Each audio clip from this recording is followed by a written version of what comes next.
Hello. So this video will be the first planting that we do here on the property, and the first planting we're going to do is a starfruit tree, which is this guy here.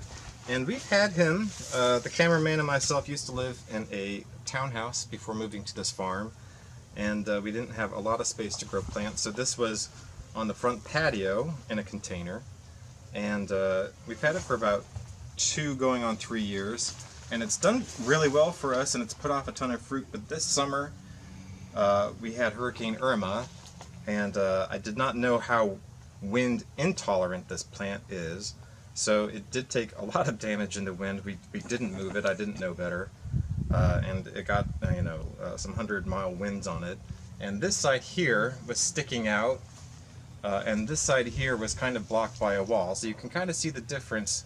If any of you are out there considering a starfruit tree, pick a location on your property that is a little protected from the wind, is a word of advice I now know. Alright, so the location we're going to choose for the starfruit tree here on the farm is going to be right about here where this rose currently is. I'm going to have to clean up this area a little bit, but we're choosing this area because it's right between the barn behind me and a detached garage on this side, so it's going to have 2 buildings protecting it from the harsh wind and future hurricanes, and just give it a nice protected area.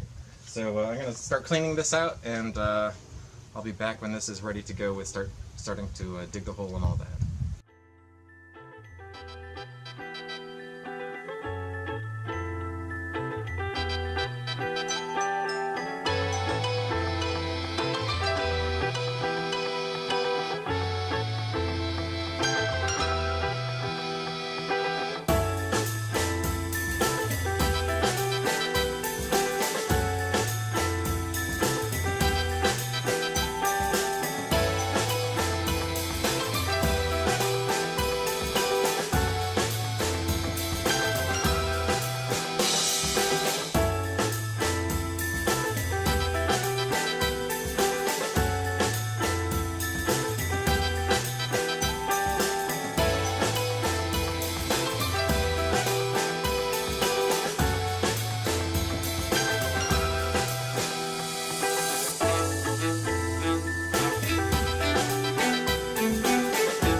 Alright, so we've just finished digging the hole, and I was happy to see that the soil is actually looking pretty rich. I haven't dug here yet, so I wasn't sure what the soil would look like. I saw a lot of earthworms, so that was a good sign. So now the hole is prepared, as you can see down here. I want to finish with the plant a little bit above grade, so I can mulch around the plant and continue to mulch around the plant in the upcoming years, and as that breaks down, I don't want that soil to become higher than the plant itself. Usually the trunks of trees really don't like it when they're lower than the surrounding soil. So if you can plant a little high, and that way over time you're going to be still above the rest of the soil if you start putting on inches and inches of mulch every year that break down. Alright, so even though the soil here does look pretty decent, I'm going to mend it before we actually put the plant in the ground, and I'm going to do that with 3 things. So the first thing I have here is just a little bit of ash from our wood burning fireplace inside. We've been burning a lot of the dead citrus trees here on the property in the fireplace, and the wood is actually burns really well. It's great for fires. So I'll put the ash in the fireplace. Alright, so the second thing I'm going to add to the soil is azomite, and that stands, it's an acronym, it stands for A to Z of minerals in the earth. And this is just micronized rocks and minerals down into a powder form, and this will put all sorts of minerals into the earth that aren't currently there, and in turn will get put into the starfruit as it grows, and it will be that much more nutritious for us with all these proper minerals in the soil. Alright, and then the third thing that I'm going to add to the soil is mycorrhiza, which I'm holding right now. And mycorrhiza, for anybody who hasn't used it yet, It's a type of fungus that you add into the soil, and the plants have this symbiotic relationship with the fungus, and the fungus can take up minerals from the soil that the plant can't take up itself in its roots, and in return the fungus can get food from the plant through photosynthesis, and they have this back and forth, but it really helps with the uptake of all of the minerals that we just put in the ground with the azomite. So it doesn't take a whole lot, just about a tablespoon or so for a plant this size, and I'm just going to add that now to the base of our hole.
Alright, so we have our starfruit tree in the ground. If you notice from the video, we did keep the base of the tree a few inches higher than the existing grade, like I talked about earlier. And I built up a little mound around the root ball so that during its transition period here as it gets established, when you water it, the water can kind of sit in that pool. In fact, I'll do it right now, and sink into the plant well. And I'll probably water this about once a week. So, you know, it's winter time in Florida, so it's not brutally hot, and just make sure it gets established here. But by planting also above grade here, you're going to make sure that your plants have really good drainage and are not sitting with wet feet, which most plants, including the starfruit tree, really don't like.